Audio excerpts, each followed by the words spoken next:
Right. What was that? I don't really know where to start with that. I mean, I think I had a pretty good idea of how I felt up until about the 91st, 92nd minute. And then Harry Maguire goes and bangs in a bullet header, and everything kind of changed in my head. I mean, game started off great.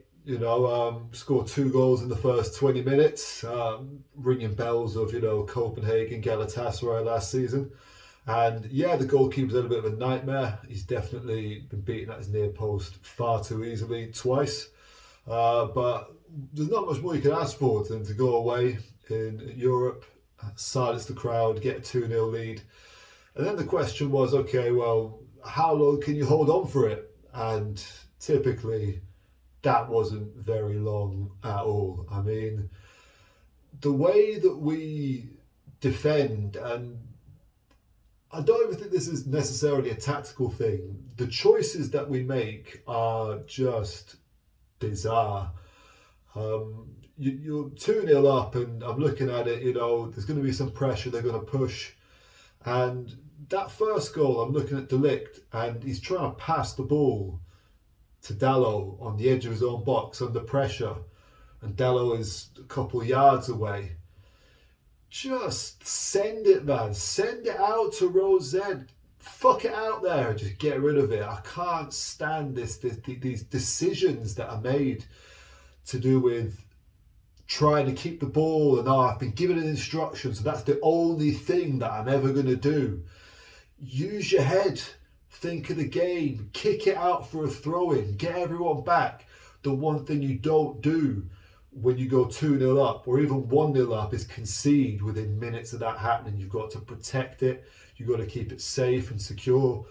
And we just don't do that. There was the attacks were coming down our left-hand side over and over.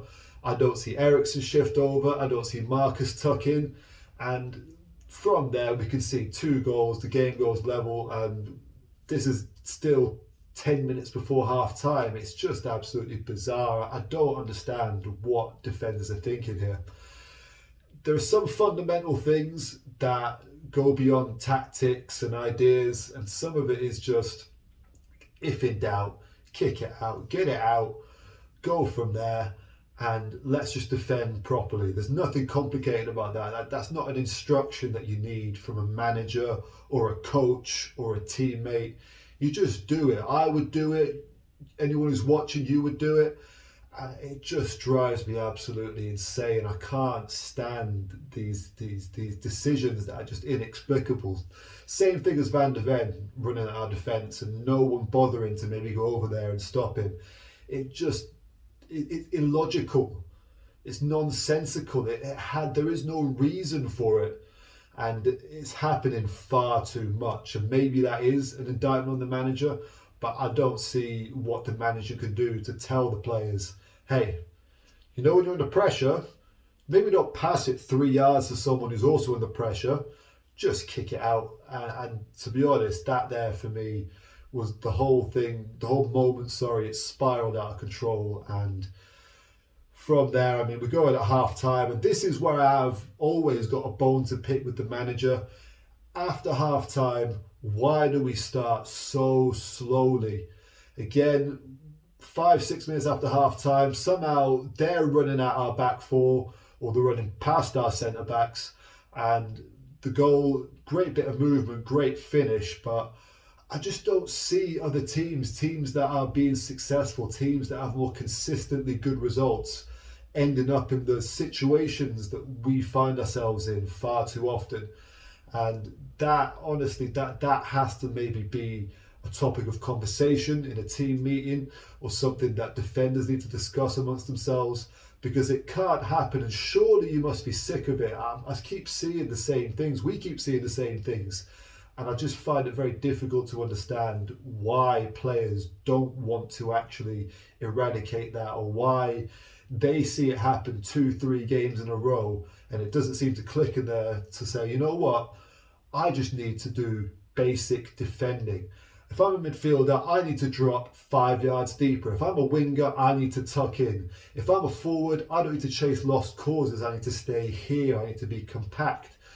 And I thought it was nice to see Ten Hag actually spend the first few minutes on the edge of the technical area. I think as soon as they get one goal back, he needs to be back in that technical area, honestly just directing everything, because it can't go on like this. Now, the second half wore on, and honestly I thought we'd never score, and we were taking 40 yards, 30 yard shots with 40 minutes left on the clock. We never really created anything good. And then right at the end, great corner, great header, Harry Maguire.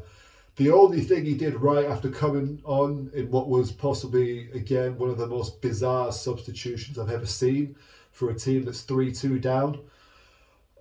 Yeah, honestly, the whole thing is going to need me to go and sit down and just pick it apart a little bit, think it through. I don't know what it is. It's Porto 3, Man United 3. On the face of it, before the game, a draw, maybe not the worst result. In the context of what we saw, it's another bad one. It's another 3 goals conceded. It's 3 goals that come from situations that you need to not find yourself in, and it's just absolutely bizarre. The mental fragility on show is very, very worrying. But we move 3-3 against Porto. Now Villa at the weekend.